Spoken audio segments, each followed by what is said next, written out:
ஓம் சாந்தி 26/12/2024 பாபாவினுடைய முரளியின் ஸ்லோகம். உயிர் சக்தியான ஆத்மாவை மேன்மையாக்குபவர்களே உண்மையான முயற்சியாளர்கள். நாம் அனைவரும் ஆத்மாக்கள் என்பது முதலாவது பாடத்திலே நாங்கள் கற்றுக்கொண்ட ஒரு விடயம்.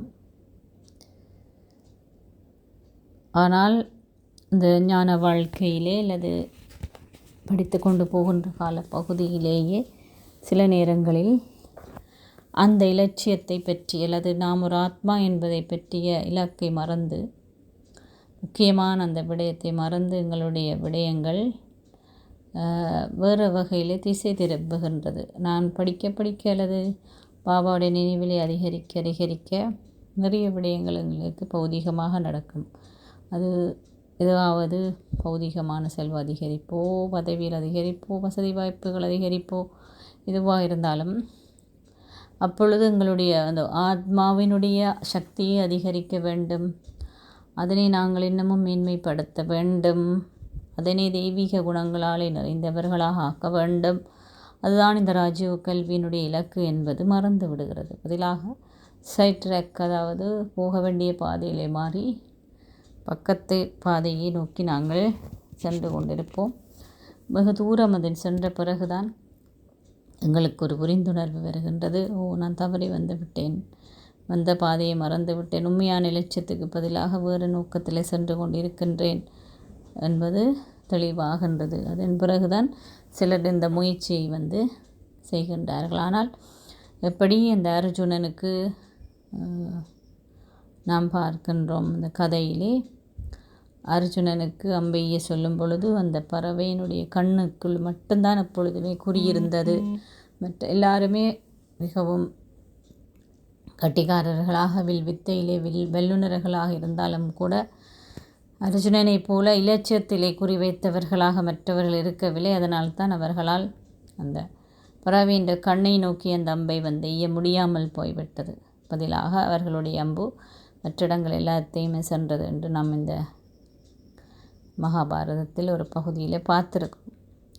அதுபோல தான் இந்த பிராமண வாழ்க்கையில் எங்களுடைய இலட்சியத்தில் எப்பொழுதும் நாங்கள் குறியாக இருக்க வேண்டும். இலட்சியம் என்பது பிரதானமாக என்னுடைய ஆத்மாவை நான் மேன்மைப்படுத்த வேண்டும். தூய்மையாக்கினால் மேன்மைப்படுத்த முடியும். மேன்மையாகுவதென்றால் தெய்வீக குணங்கள் நிறைந்தவராகுதல், லட்சுமி அல்லது நாராயணனுக்கு சமனானவர்களாக ஆகுதல். ஆகவே நான் யாரெல்லாம் இந்த இலட்சியத்தை எப்பொழுதுமே தங்களுடைய புத்தியிலே வைத்திருந்து இதற்கான சரியான முயற்சியை செய்கின்றார்களோ அவர்களால் நிச்சயமாக வெற்றியாளர்களாக ஆக முடியும்.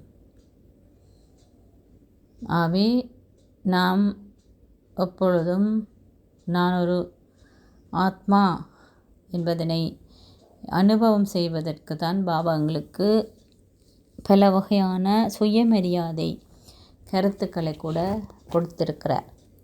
அவை நாங்கள் அந்த சுயமரியாதை கருத்துக்களை கூட எங்களுடைய புத்தியிலே அடிக்கடி அதிகாலை எழும்பினுடனே இந்த சுயமரியாதை கருத்தை ஒன்றையாவது எடுத்து 21 தடவையாவது நான் அதனை நினைவு செய்ய வேண்டும். அப்படி நான் நினைவு செய்கின்ற பொழுது எனக்கு இயல்பாகவே அதனுடைய சக்தி, அந்த சுயமரியாதையினுடைய எண்ணம் பலம் கொடுக்கும். என்னை உற்சாகமாக வைத்திருக்கும். என்னை வருகின்ற தடைகளை என்னால் வெல்லக்கூடியதாக இருக்கும். அவை காலையிலே எனக்கு இந்த மாதிரியான பயிற்சியை நான் அடிக்கடி செய்து கொள்ள வேண்டும். அது மட்டும் போதாது, நடக்கும் பொழுதும் உலா வரும் பொழுதும் என்னையும் மற்றவர்களையும் நான் ஒரு ஆத்மாவாக பார்க்க வேண்டும். இவ்வாடி ஒவ்வொருத்தரும் ஆத்ம பலத்தை கொண்டு தங்களுடைய ஆரோக்கியத்தையோ, தங்களுடைய உடல் உறுப்புகளையோ, புலன் உறுப்புகளாக இருக்கலாம் அல்லது பௌதிக அங்கங்களாக இருக்கலாம், இவற்றெல்லாம் இயக்குவதற்கு கற்றுக்கொண்டவர்கள்தான் சரியான முறையிலே தங்களுடைய ஆத்மாவை மேன்மையாக்குகின்றார்கள் என்ற அர்த்தம். அதே நேரம் எந்த விதமான தத்துவங்கள், சடப்பொருட்களும் கூட அவர்களுடைய இந்த முயற்சிக்கு தடையாக அமைய முடியாது. குளிராக இருந்தால் என்ன, வெப்பமாக இருந்தால் என்ன, எதுவாக இருந்தாலும் தங்களுடைய முயற்சியிலே ரொம்பவும் மும்மரமான முறையிலே ஈடுபடுவார்கள். இவ்வாறு ஈடுபடுவதன் மூலம் அவர்களால் தங்களுடைய ஆத்மாவை மேன்மைப்படுத்தி கொள்ள முடியும். அது மட்டுமல்லாது தாங்கள் உயிர் சக்தி ஒரு ஆத்மா என்ற இந்த நிலையில் அடிக்கடி போய் பரந்தாமத்திலே பரமாத்மாவுடன் இருந்து கொண்டு எல்லா கட்டங்களையும் இந்த நாடகத்தில் வருகின்ற ஒரு சம்பவங்கள், சூழ்நிலைகள், மற்றவர்களுடைய பாகங்கள் எல்லாவற்றையுமே பார்க்கும் பொழுது ரொம்பவும் சுவாரஸ்யமாகவும் ஒரு தாக்கமற்ற நிலையிலும், அதை பற்றற்ற நிலை என்று சொல்லலாம், தாக்கமற்ற நிலையிலும் அதனை ரசிக்கக்கூடியதாக இருக்கும். அவை அடிக்கடி நான் பரந்தாமத்தில் இருக்கின்றவன், அங்கத்து வாசி, இப்பொழுது இந்த பூமிக்கு என்னுடைய பாகத்தில் அடிக்க வந்திருக்கிறேன். அவை அடிக்கடி பரந்தாமத்துக்கு போய் பரமாத்மாவுடன் இருந்து நான் இந்த உலகத்தினுடைய படத்தை பார்க்க வேண்டும். அப்படி பார்க்கும் பொழுது இந்த உலகத்தில் இருக்க முழு விதமான காட்சிகளும் எனக்கு தெளிவாக பார்க்கக்கூடியதாக இருக்கும். அந்த உடம்பு என்ற குறுகிய கட்டமைப்புக்குள்ளே நான் இருக்கும் பொழுது, அந்த உணர்வு எனக்கு இருக்கும் பொழுது எல்லாவற்றிலும் எல்லைக்கப்பால் பட்ட பார்வை எனக்கு இருக்காது. என்னென்னா நான் ஒரு கட்டமைப்புக்குள்ளே, ஃப்ரேமுக்குள்ளே என்னை அமைத்து வைத்திருக்கிறேன். ஆனால் நான் ஒரு ஆத்மா என்றது பார்க்கும் பொழுது எனக்கு ஒரு ஃப்ரேம் இல்லை. நான் ஒரு எல்லைக்கப்பால் பட்ட ஒரு சக்தி. அவை இந்த சக்தி நான் எவ்வளவோ பலம் கொண்டிருக்கின்றேன். அவை இந்த சக்தியை வைத்து உலகத்தில் இருக்கின்ற அனைத்து விடயங்களையும் செய்வதற்கான முழுமையான முயற்சியை செய்ய வேண்டும். மற்றும் இந்த ஆத்மாவுடைய இந்த பலம் அல்லது சக்தி விரயமாகின்ற விடயங்களையும் நான் கவனத்திலே கொள்ள வேண்டும். வீணான எண்ணங்களோ, எதிர்முகமான எண்ணங்களோ, கடந்த கால சம்பவங்களோ, தேவையற்ற விடயங்களோ எனக்கு வரும் பொழுது, தேவையற்ற பிரயோசனம் இல்லாத விடயங்களோ எனக்கு வரும் பொழுது நிச்சயமாக என்னுடைய பலம் அல்லது சக்தி இழக்கப்படுகின்றது. மற்றும் நான் அதன் மூலம் பலவீனமடைந்தவராக அல்லது களைப்பானவராக, உற்சாகம் இல்லாதவராக, சோர்வடைந்தவராக மாறிவிடுகிறேன். ஆகவே ஆத்மாவுக்கு சோர்வடைந்தால் ஒரு சரீரம் இயங்குவதற்கு மூச்சு அவசியம் போல உற்சாகம் என்பது ஒரு ஆக்சிஜன் மாதிரி. அவை உற்சாகத்தை இழந்தவர் உஷாராக எதையுமே செய்ய மாட்டார், முயற்சி செய்ய மாட்டார். அவரால் எதையுமே தன் நம்பிக்கையுடனும் செய்ய முடியாது. அவை அந்த உற்சாகமாக இருப்பதற்கு நாங்கள் அடிக்கடி எங்களுடைய இந்த மின்கலம் ஆத்மா என்று சொல்லப்படுகின்ற அதனுடைய எங்களுடைய உடலை இயக்கின்ற இந்த சக்தியை இல்லை இந்த உயிர் சக்தியை அடிக்கடி பேட்டரி மாதிரி, இந்த மின்கலம் மாதிரி சக்தி ஊட்டி கொள்ள வேண்டும்.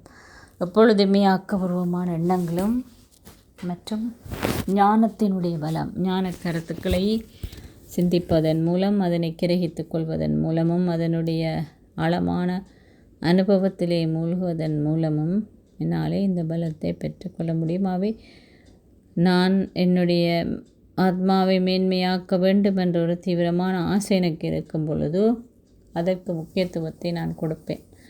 அவ்வாறு கொடுக்கும் பட்சத்திலே என்னிலே நான் கருணை கொண்டவராகவும் இருக்கிறேன். என்னால் அப்பொழுதுதான் மற்றவர்களுக்கும் உதவ முடியும்.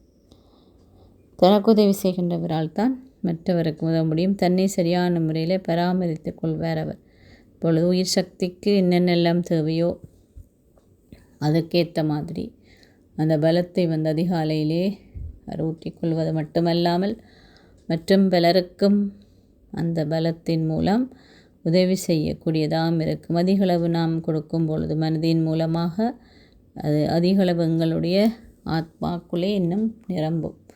அது நற்பண்பாகவும் இருக்கலாம், சக்திகளாகவும் இருக்கலாம், இதுவாகவும் இருக்கலாம். அவை இவ்வாறு நான் என்னை சோதித்து பார்க்க வேண்டும்.